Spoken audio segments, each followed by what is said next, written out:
Hey, movie fans! It's Instant Movie Reviews with Raina and Drew. I'm Drew. And today we are celebrating a few days late Drew's birthday. Woo. Yeah, woo! And like the movie nerds we are, we're going to go see a movie as part of your birthday celebrations.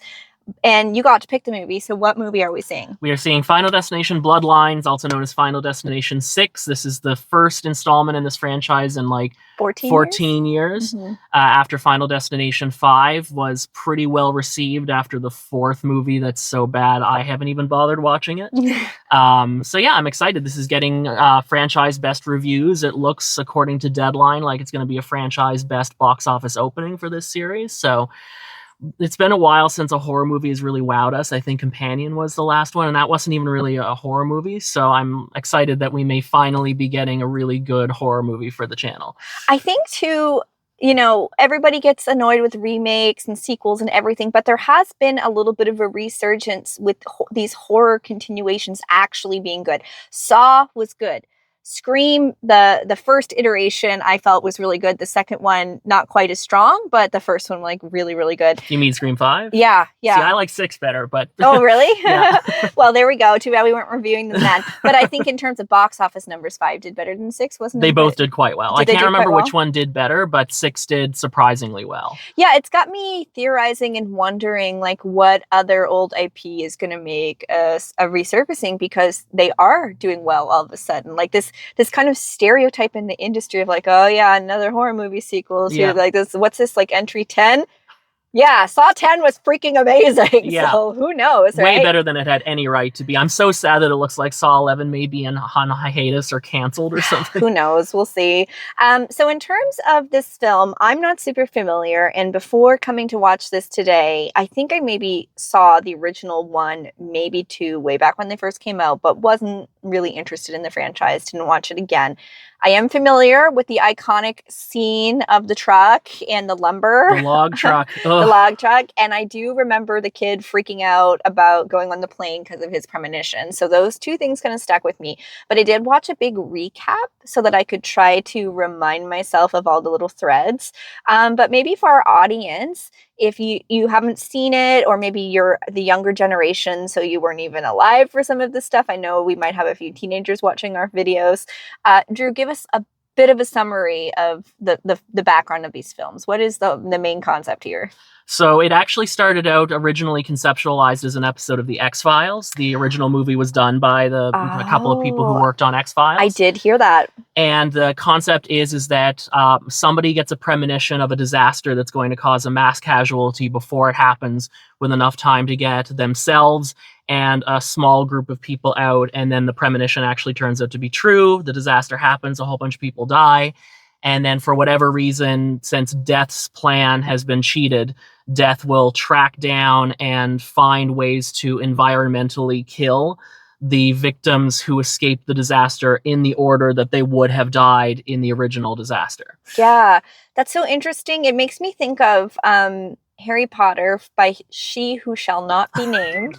You know, it had this whole sub-story of a man escaping death by wearing a cloak of invisibility, and he was able to protect himself and his children and everything, but then eventually, you know, Death is still, every time he takes off the cloak, Death is trying to collect. So eventually when he is ready to pass on, he takes off the cloak and goes.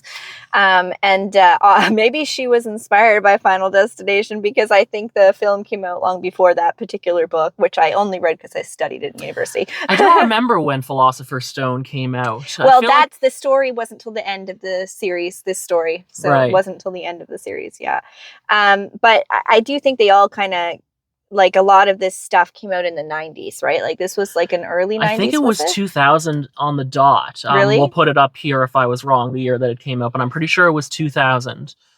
Oh, interesting. I wonder what else I'm thinking of. I thought it was earlier 90s, but there've been so many of these late 90s, early 2000 movies that are getting a resurgence again. So like we're going to have another version of I Know What You Did last summer and everything. There's a pretty prominent actor in this film who passed away after the filming of it. Do you know much about him? So Tony Todd, he was the original Candyman in the old Candyman horror movies from back in like the 90s, I'm pretty sure is when they came out. So Tony Todd plays this weird kind of mortician guy in a couple of the original movies. We don't really know much about him or how he knows what he knows, but he sort of pops in to tell the other characters sort of what they need to know to maybe survive this, and then disappears. Apparently, this one finally dives into his character, which is good because now Tony Todd is sadly no longer with us. So it sounds like they just fortuitously managed to get some closure on this character. I think he was sick when they filmed. He looks pretty thin Gaunt. in the photos that I've seen, like from the set and stuff. Did you watch the trailer?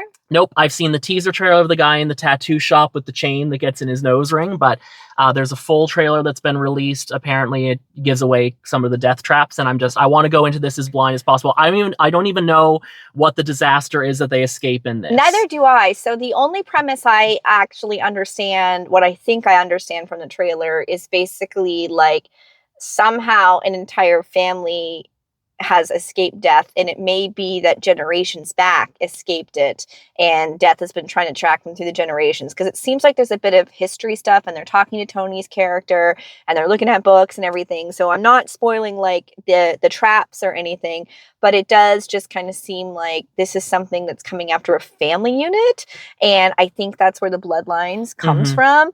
This was also made in Canada. Yeah. I was reading, and it apparently is projected to give the local film industry in the area that it was done quite the boost. So that's really good. We're really happy to hear things like that. As always, we are trying to get people to go out and see butts and seats. And this is IMAX. We're seeing it in IMAX. Seeing it in IMAX. I don't think it's 3D, which is good because I don't think I would want to see a movie like this in 3D. I don't know that I ever want to do horror movie 3D. Like the Saw 3D movie kind of fell flat because of the 3D. It made the blood look weirdly pink when you're watching it not in 3D later. Yeah, very ridiculous looking. I gotta tell you, I'm not very invested in this franchise at all. I'm doing this because it's Drew's birthday. If it wasn't Drew's birthday, I wouldn't be saying this, but this is what he wanted to see. There's a ton of other movies that I'm much more excited about, but I am gonna give it a chance because often when Drew is really into something and I give it a chance, we do like the same stuff. In fairness, I don't consider myself a huge fan of the franchise either. I saw the first 3 in theaters. I skipped 4 when it came out and everyone hated it. And I don't remember why I didn't go to see 5 because it did actually get good reviews, but I just watched Final Destination 5 for the very first time like a week ago on Cineplex Store just to get myself caught up. Yeah, I just recently watched Presence, which was a really good horror movie where it was Lucy Liu and the perspective of the house and that's haunted, like the ghost that's in the house, and it reminded me of like video games a little bit. And I rented that on the Cineplex website for 99 cents, which was really cool. And so that was like a really good, well-made film that I just recently saw. And I feel like the bar is high because a lot of the films we have seen recently have been a lot of attention to detail, a lot of just well crafted with a lot of thought in mind. And I worry with these franchises that they churn them out a bit, but I'm hoping that this one won't suffer from that because it's been 14, 15 years. Yeah, whatever. I don't think so. It has the highest Rotten Tomatoes score of the entire franchise. Well, it's got a good audience score, so I'm pumped. Hopefully it lives up to my expectations. And once again, it's freaking raining when we go to see a movie. Is it ever going to be nice out ever again? Like, I feel like we finally got out of the nighttime movies, and it doesn't matter because it's overcast, which at least makes our skin look really nice. But I think we're going to go see the movie, and then we're going to come out and give you our first impression. So we'll see you soon. Let's head to the movie.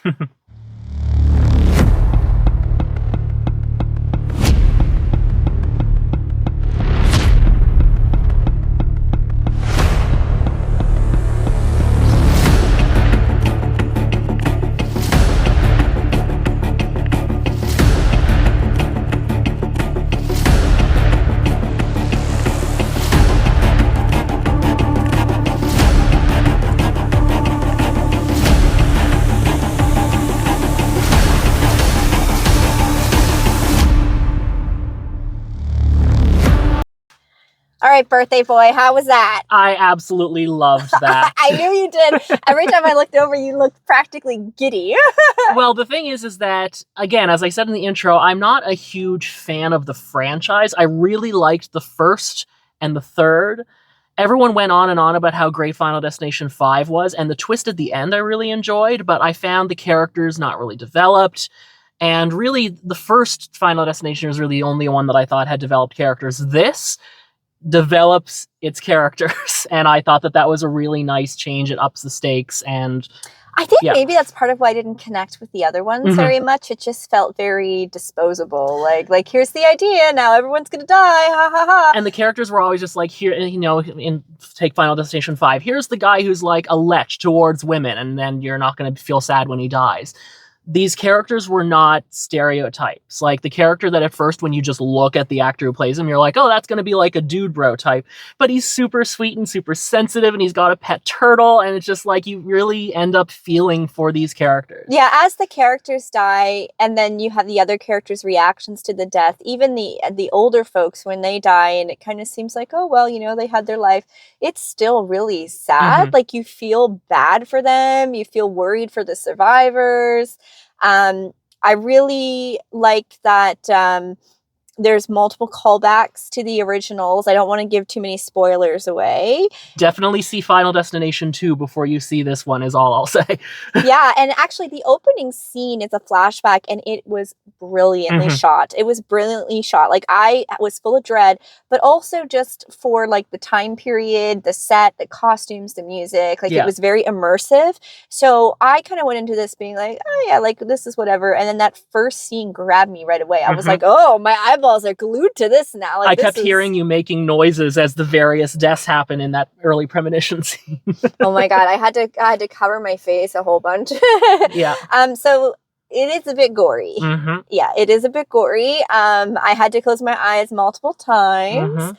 And pretty disturbing. And I mean, you expect that from Final Destination. You expect kind of like Wile E. Coyote antics in terms of like how all these weird coincidences line up and kind of domino effect. But the gore was a bit much, because I feel like not in a bad way, but I feel like compared to the other ones, did we always see a lot of the gore, or was it more hinted at in the previous ones? So I remember Final Destination 1 having one death in particular I remember being quite brutal, but I don't remember exactly how much they showed. I just watched Final Destination 5 last week, and that definitely had blood in it. But yeah, this seemed a little bit harsher than... I don't remember the deaths in Final Destination 3... I'd say, yeah, it's on par with the gore in 2, I would say. And sometimes what you think is going to happen isn't what happens. So like you'll see the camera shows you things that could be, dangerous, and then that's not what happens.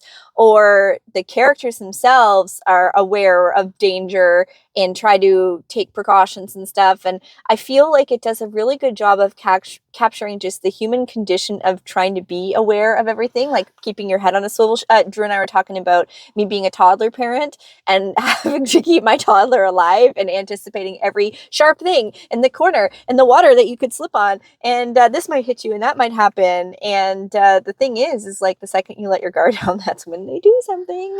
One thing that I really loved is the promotional material that I saw. And again, I tried to go in as blind as possible. I haven't even seen the full trailer, so I'm trying to figure out what I can and can't say, because our trademark is we don't spoil things in these reviews. So the trailer does show the lawnmower death. Okay. And the trailer does show the piercing getting stuck in the fan, but doesn't show the results. That was in the teaser trailer as well, and I did see that, and I gotta say, that didn't go where I thought it was gonna go from the teaser, is all I'll say about that character. But yeah, it was bad. The thing that Final Destination has always done well is, again, showing you all of these objects in the area the characters are in, and like something spilling or something being placed somewhere, and sometimes it's letting you know what's about to happen, but sometimes it is a misdirect. So I talked about Final Destination 5. There's a really famous scene. It's considered one of the best in the franchise, concerning a gymnast and a balance beam. And I don't want to spoil that, even though it's an older movie, but a screw lands on the balance beam, and you think for sure the character who dies is going to step on that screw, and they keep showing it, and she almost steps on it, and then something else completely kills her.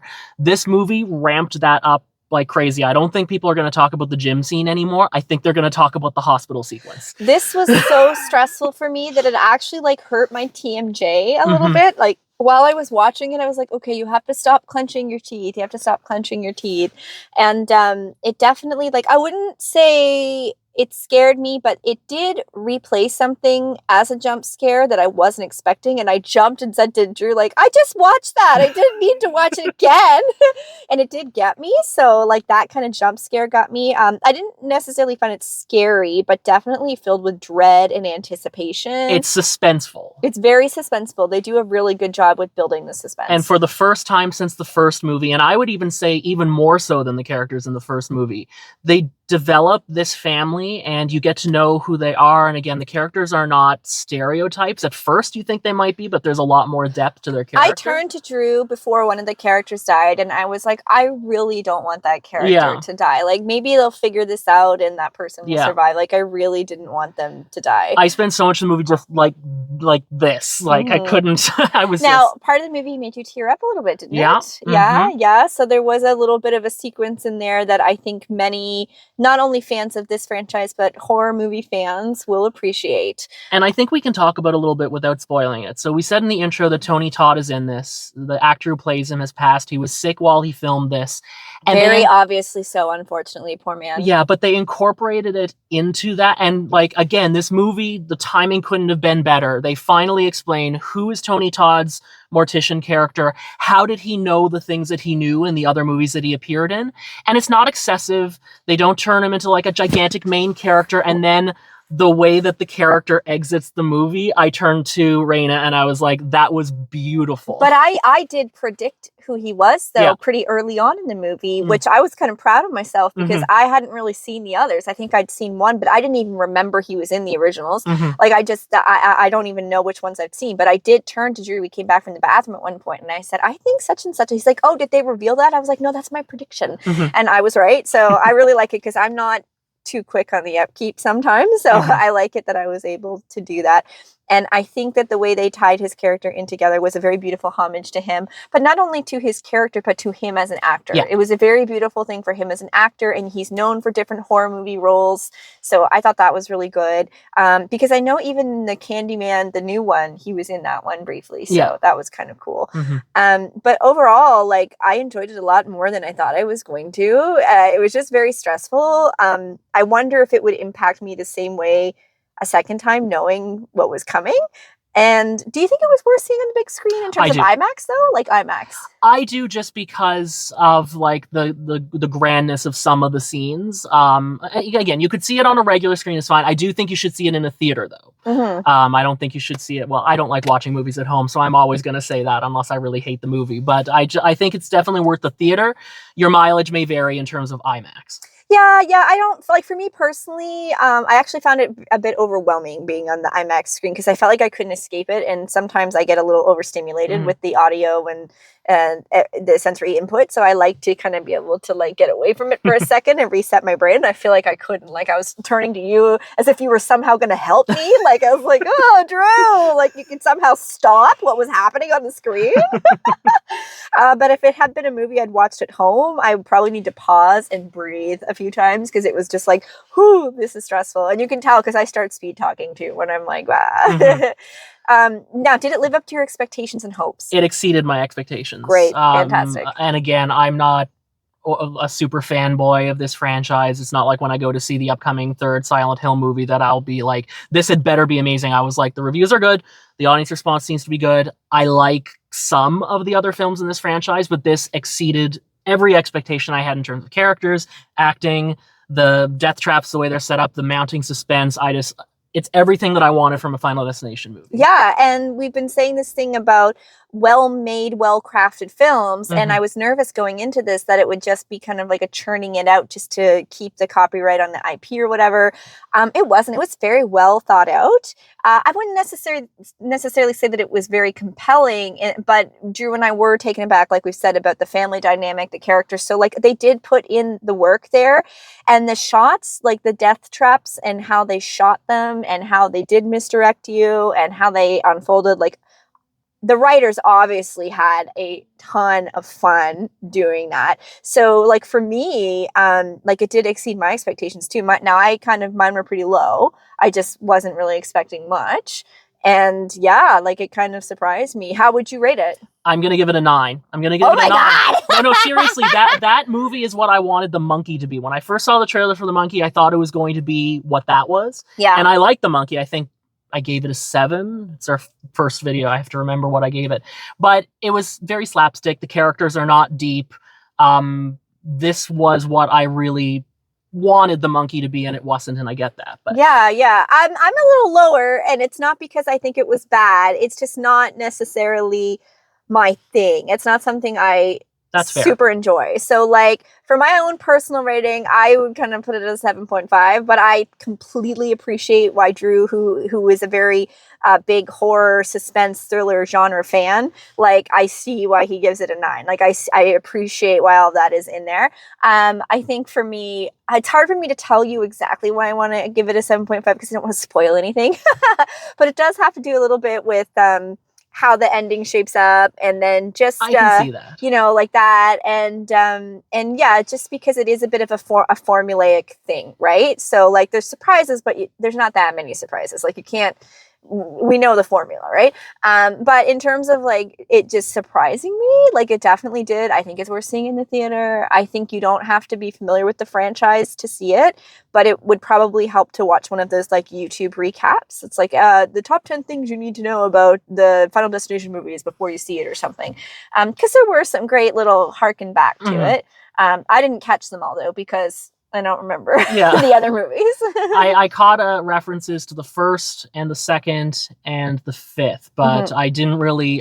I need to rewatch the third. Maybe there was something about the third. I never watched the fourth one because everyone says it's god awful. There's no post-credit scene, but the credit animation, the end credit animation, is pretty cool, and it's again, it's like showing stuff from the film. Yeah, so what else are we going to see in the next few weeks? So we're not sure if we'll be able to make this work, but we're thinking of doing our first video not at a theater, but at home. So there's a new Fear Street movie that's coming to Netflix, and we're thinking we'll just maybe get together at my place, have a couple glasses of wine, watch Prom Queen. I think you need to watch the other ones they did because the others were interconnected. So I think this one might be, even though it's kind of an anthology. And I think there's something coming out at the end of the month that we wanted to see. Bring her back. Bring her back, yeah. And then on the family side of things, really want to see Lilo and Stitch. Lilo and Stitch. And if we can fit it in, I'm going to drag Drew to see How to Train Your Dragon because the trailer keeps making me cry. I never saw the original, so it'll be a brand new experience for me. And I like supporting just the people who are making it and everything. And and then I think there's some other stuff coming out this summer that we're really looking forward to as well, like 28 years later. I just watched 28 Days Later to refresh my mind, and I'm gonna go watch 28 Weeks Later. Stressful movie. Loved Weeks. This shit hits harder when you're a parent, man. I have nightmares now where I'm like in the zombie world trying to protect my kid. Like it's way more stressful than just me. But I think we're going to go celebrate this guy's birthday. And yes, there are people waiting for us at a restaurant as we record this. You can celebrate his birthday by liking, subscribing, share with your friends, leave us a comment down below, even just wishing him a happy birthday. It helps the algorithm. And we really appreciate all your support and love on our Sharp Corner video. It's doing really well. And hey, we're up over 40 subscribers now. Last time it was 30. So we're doing those incremental jumps, and we appreciate you for it. So thank you. And we'll see you at the movies again next week. Happy birthday, bud. Thank you.